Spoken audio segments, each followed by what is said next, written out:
Hey guys, welcome back to my channel. आज मैं explain करूंगा फॉर्मलेस फॉर्म का चैप्टर 5। तो चलिए शुरू करते हैं बिना किसी देरी के।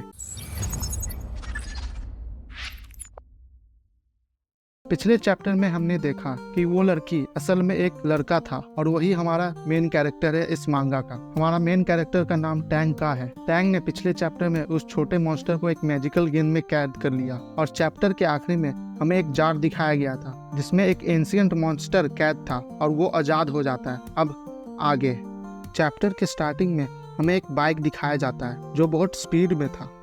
उसका ड्राइवर कहता है मैं लेट हूँ और फिर कहता है आज ही के दिन इसे बारिश क्यों होना था। और फिर हमें दिखाया जाता है कि उसका ड्राइवर एक लड़की होती है। वो कहती है मैंने इसके लिए बहुत मेहनत की है, बस 5 मिनट मुझे और मिल जाए तो मैं वहाँ पहुँच जाऊँगी। और बाइक फुल स्पीड में चलाने लगती है। वो बहुत स्पीड से जा रही थी। फिर हमें दिखाया जाता है कि रोड के साइड से कोई चीज़ आता है बहुत स्पीड में। वो लड़की कहती है चलो अच्छा है आज कोई ट्रैफिक नहीं है। वो लड़की फिर कहती है कि अगर मैं जल्दी वहाँ पहुँच गए तो मेरा काम हो जाएगा।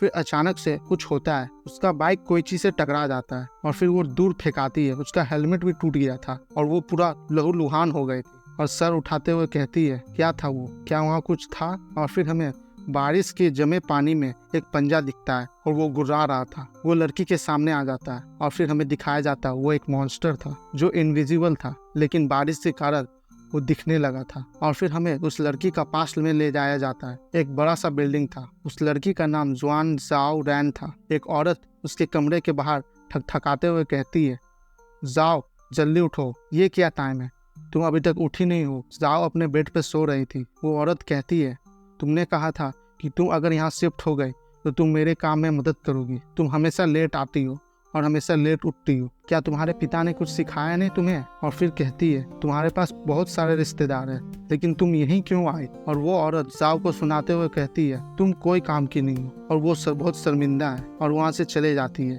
जाओ अपने बेड पर लेटे हुए ये सब सुन रही थी। वो उठती है और कहती है लगता है मुझे अब यहाँ ज्यादा देर रुकना नहीं चाहिए। किसी दिन मैं अपनी दूसरी आंटी से रहने के लिए एक कमरा ले लूँ, तब तक के लिए मेरे पास इतना पैसा जमा हो जाएगा कि मैं उस औरत को ढूंढ सकूं। एक बार मैं उस औरत को ढूंढ लूं तो मैं उसे एहसास दिलाऊंगी कि हमें अकेला छोड़ के उसने कितनी बड़ी गलती की। फिर हमें एक फैमिली पिक्चर दिखाया जाता है जिसमें कि एक औरत का शकल चीसा हुआ था पेंसिल से। और फिर हमें उसमें जो फोटो में एक आदमी था बताया जाता है कि वो मर गया है। फिर हमें बाहर का सीन दिखाया जाता है। उस कमरे के बाहर वो औरत अपने हस्बैंड से कहती है खाना को ऐसे मत देखो, जल्दी खा लो, ये ठंडा हो जाएंगे। और फिर कहती है तुम उससे बात क्यों नहीं करते हो, इतने दिन से वो यहाँ रह रही है। उसने कहा था कि वो सिर्फ कुछ दिनों के लिए रहेगी लेकिन अब 6 महीना हो गया। वो आदमी कहता है वो मेरी भतीजी है और मैं उसका देखभाल नहीं करूँगा तो फिर कौन करेगा। वो औरत कहती है जैसे तुम्हारी मर्जी। और फिर कहती है ऐसा नहीं है कि उसके पास पैसा नहीं है, उसने थोड़े से पैसे तो बचाए होंगे इतने काम करके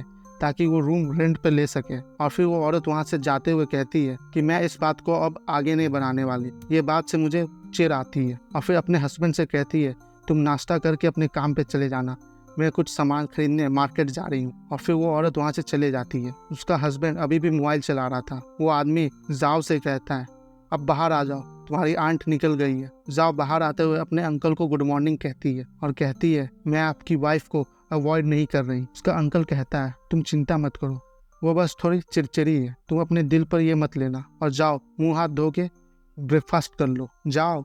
फिर अपने वॉशरूम में जाके फ्रेश होने लगती है। फिर हमें वॉशरूम का दरवाजा दिखाया जाता है जिस पर एक परछाई आ रही थी और वो आदमी जाओ को पीछे से देख रहा था। उसके इंटेंशन सही नहीं लग रहे थे और फिर हमें पता चलता है ये उसका अंकल ही है। तो गाइज आज के लिए बस इतना ही, मिलते हैं नेक्स्ट वीडियो में।